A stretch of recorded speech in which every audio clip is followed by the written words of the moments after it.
नातेवाईक असो वा गल्लीतील ओळखीचे, लग्नाची पत्रिका वेळेवर मिळाली नाही की रुसवे फुगवे होणे तसे नवीन नाही.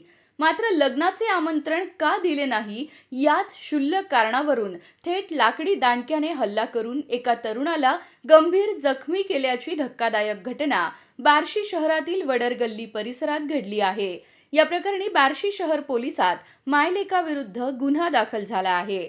मिळालेल्या माहितीनुसार सूरज सुनील पवार वय 32 राहणार मल्लप्पा धनशेट्टी रोड वडरगल्ली बार्शी यांनी या संदर्भात फिर्याद दिली आहे. फिर्यादी सूरज यांच्या काकांच्या मुलीचे लग्न 31 जुलै 2026 रोजी पार पडले होते.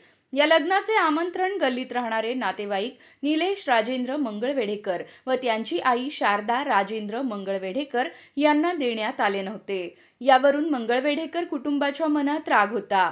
रविवारी 2 ऑगस्ट रोजी रात्री 11:30 वाजण्याच्या सुमारास सूरज पवार हे हनुमान मंदिराजवळून घराकडे परतत होते. त्यावेळी आरोपी निलेश आणि शारदा यांनी त्यांना रस्त्यात अडवले.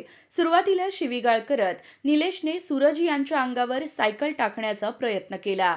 वाद वाढताच आई शारदा मंगळवेढेकर यांनी सूरज यांचे दोन्ही हात घट्ट धरून ठेवले, तर मुलगा निलेशने लाकडी दांडक्याने थेट सूरज यांच्या तोंडावर सपासप वार करून रक्तबंबाळ केले.